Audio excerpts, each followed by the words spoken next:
किसान आंदोलन बिल्कुल चरम सीमा पर चल रहा है। और एक तरफ जहां भाजपा केंद्र सरकार में मीटिंगों का वास्ता दे रही है, वहीं दूसरी तरफ दिल्ली सरकार में केजरीवाल सरकार किसानों का समर्थन कर रही है। हमारे साथ नेता विपक्ष ईडीएमसी से मनोज त्यागी जी मौजूद हैं। उनसे जानते हैं कि जो किसानों के साथ हो रहा है उनकी समझ में कहाँ तक वो सही है या किसान के साथ क्या करना चाहिए। मनोज जी, बात करें, इस तरह देखा जाता है कि किसान कई दिनों से बॉर्डर पर पड़ा है, और जबकि भारत कृषि प्रधान देश है और कृषि प्रधानों के साथ ये जो देखने को मिल रहा है कई दिनों से, तो क्या कहना चाहेंगे? देखिए, किसानों की जो मांग है वो बिल्कुल जायज़ मांग है। और जो 3 बिल जो आपने पास किए हैं, भारतीय जनता पार्टी की केंद्र सरकार ने पास किए हैं, सभी किसान ये चाहते हैं कि उन बिलों को वापस लिया जाए, एमएसपी को लागू किया जाए। तो फिर भारतीय जनता पार्टी को क्या परेशानी है? आज से पहले और हमेशा भारत कृषि प्रधान देश है, और कृषि प्रधान देश में अगर किसानों की नहीं चलेगी, किसानों के मतलब का कानून नहीं बनेगा, किसानों के हित के लिए काम नहीं होगा, तो मैं समझता हूँ कि उस सरकार का कोई मतलब नहीं रह जाता। सरकार को ज़मीन पे आना चाहिए, सरकार को किसानों से बात करनी चाहिए, उनके साथ बैठ कर के, जहाँ वो बैठे हैं उसी मंच पर बैठ कर के उसी साझा एक विचार उनका लिया जाए और उनसे बात करी जाए। जो वो चाहते हैं उसमें कितना करेक्शन हो सकता है, क्या इनकी खामियां रह गई हैं बिलों में, जो भी बिलों के अंदर कमियां हैं उसको सुधारें या फिर उन बिलों को बिल्कुल समाप्त करें। जिस तरह देखा जा रहा है, भाजपा आरोप लगा रही है कि आम आदमी पार्टी की अगुवाई में ही ये बिल यहाँ पास हुए थे, उसके बावजूद आप लोग वहाँ उनका साथ दे रहे हैं और आप ही इस पर विरोध पर आ रहे हैं, तो कहाँ तक इसमें सत्य है? देखिए, सबसे पहली बात तो आम आदमी पार्टी की अगुवाई पे ये हुआ नहीं। हमारे राज्यसभा सांसद श्री संजय सिंह जी ने लगातार इस बिल का विरोध किया है। अभी भी राज्यसभा के अंदर उन्होंने उन पे बल्कि उनको निष्कासित किया गया हाउस से माइक तोड़ने के विषय पे। हालांकि वो माइक को तोड़ा है उन्होंने नहीं, लेकिन वो जिस भी कारण से टूटा या जो भी स्थिति थी जिसकी वजह से माइक टूट गया, उसके बावजूद उन्होंने अपनी आवाज़ को बुलंद रखते हुए किसानों के हक में अपनी बात रखी और उन्होंने कहा कि जो जन विरोधी कानून है, जो बिल किसानों के हित का नहीं है, जो किसान विरोधी है, उस बिल को तुरंत प्रभाव से वापस लेना चाहिए। 3 बिल जो इन्होंने लागू किए हैं उसको भारतीय जनता पार्टी वापस ले ले, किसानों से बात कर ले और उनके हित में कानून बनाए, जिससे कि किसानों का कुछ लाभ हो सके, उनकी किसानी, उनकी खेती बाड़ी ये बची रहे। अन्यथा लोग देश के अंदर धीरे धीरे किसानियत को छोड़ करके, किसानी को छोड़ करके, कृषि का काम छोड़ करके और दूसरे कामों में आते जा रहे हैं। तो ऐसे में हमारा फ़र्ज़ बनता है, पूरे देश के सरकारों का फ़र्ज़ बनता है कि ऐसे में किसानों को बढ़ावा देने के लिए उनकी मदद करनी चाहिए।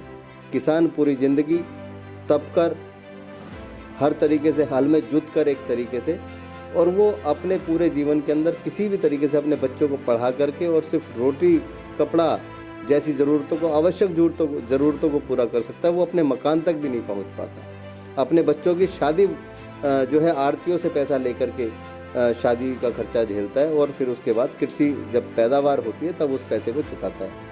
ऐसे में आप ये सारा सिस्टम ख़त्म कर देना चाहते हैं, आप बड़ी बड़ी कंपनियों के हाथ में सारा काम दे देना चाहते हैं, और आप एमएसपी को लागू नहीं करते।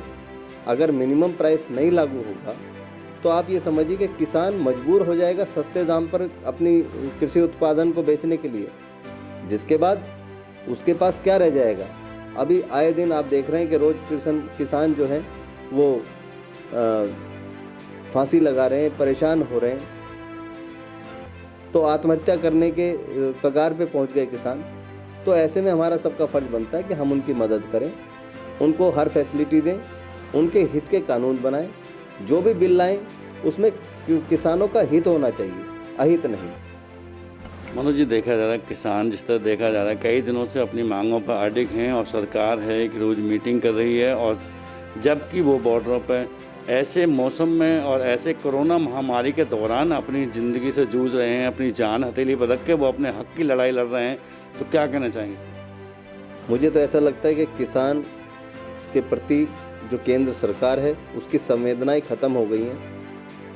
आज केंद्र सरकार ये नहीं सोच रही कि वहाँ जहाँ बहुत बड़ी मात्रा में किसान इकट्ठा है, अगर किसी भी कारणवश कोरोना महामारी वहाँ फैल गई तो उनको कितना बड़ा नुकसान होगा। वहाँ पे कोई सैनिटाइजेशन की व्यवस्था नहीं की जा रही सरकार की तरफ से, एमसीडी की तरफ से कोई सैनिटाइजेशन की व्यवस्था नहीं की जा रही। वहाँ पे मच्छरों की परेशानी है, वहाँ गंदगी है, उसको साफ़ करने का काम कॉरपोरेशन को करना चाहिए। हरियाणा के अंदर भाजपा की सरकार है, वहाँ पे इनको देखभाल करनी चाहिए। किसान आज सड़कों पे इतनी ठंड के अंदर, हमारी माताएं बहनें, हमारे बुजुर्गवार वहाँ लेटे हुए हैं। अगर ऐसे में अभी जैसे एक किसान की मृत्यु हो गई, ऐसे वहाँ रोज़ अगर किसानों के साथ कुछ घटनाएं हुई तो ये पूरा देश उठकर खड़ा हो जाएगा और केंद्र सरकार के खिलाफ एक बड़ी मुहिम चलाएगा, जिसमें मुझे लगता है कि सरकार को उखाड़ फेंकने का काम इस बार किसान करेंगे। मनोज जी, लास्ट में मैं पूछना चाहूँगा कि जिस तरह देखा जा रहा है, क्या मानते हैं इस तरह की राजनीति एक किसान के ऊपर जो है होनी कितनी जायज़ है? देखिए, किसान के ऊपर राजनीति नहीं होनी चाहिए। हम हर आदमी जो इस देश का नागरिक है, ज़्यादातर लोग गांव से निकले हुए हैं, ज़्यादातर किसान पुत्र हैं, ज़्यादातर किसान परिवार के बच्चे हैं। तो हमारा सबका ये दायित्व बनता है कि हम उनके हक के लिए काम करें, हम उनके हित के लिए काम करें, राजनीति करने के लिए काम ना करें, मानवता के लिए काम करें। हमारा देश कृषि प्रधान देश है। अगर हमारे देश में कृषि को हम बढ़ावा नहीं देंगे, हम कृषि को संभाल के नहीं रखेंगे, तो हमारी आत्मनिर्भरता पर क्वेश्चन मार्क आ जाएगा। जब पूरा संसार बहुत ही परेशानी में क्रूशल समय से गुजर रहा था, उस समय भी अगर हिंदुस्तान आगे बढ़ पाया और चल पाया तो वो सिर्फ किसानों की बदौलत था। जिस समय सारे देश दुनिया के व्यापार ठप हो रहे थे, उस समय में मनमोहन सिंह जी प्रधानमंत्री थे। ऐसे समय में भी हमारा देश कृषि प्रधान देश होने की वजह से हमने आगे बढ़कर, हमारी स्पीड कम हुई लेकिन हम माइनस नहीं गए, हम माइनस में नहीं गए, हम प्लस में गए। तो ये किसानों की बदौलत है, क्योंकि हमारा जो प्रोडक्शन है, जो उत्पादन है कृषि का, वो प्रतिवर्ष और मौसम के हिसाब से जो पैदावार होती है, उसे हम पूरे देश दुनिया में एक्सपोर्ट करके हम लाभ कमाते हैं। और ऐसे किसानों को हम उनके प्रति नहीं सोच रहे, उनके स्वास्थ्य के प्रति नहीं सोच रहे, उनके व्यापार के प्रति, उनके कार्य के प्रति नहीं सोच रहे। अगर किसानी नहीं बचेगी तो मैं समझता हूँ कि इस देश का एक एक नागरिक भूखों मरने की कगार पे आ जाएगा। तो ये थे हमारे साथ ईडीएमसी नेता विपक्ष मनोज त्यागी जी, जिन्होंने बताया कि वाकई किसानों के हक में राजनीति नहीं होनी चाहिए, उनको इंसाफ मिलना चाहिए। और सबसे बड़ी बात यह है कि कोई भी इंसान दुनिया का ऐसा नहीं है जो बिना अन्न के रह सके, लेकिन वही अन्नदाता आज अपने हक की लड़ाई लड़ने के लिए बॉर्डरों पर, सड़कों पर सो रहा है। कैमरामैन प्रिंस के साथ योगेश सोलंकी, तेज निगाहें, दिल्ली।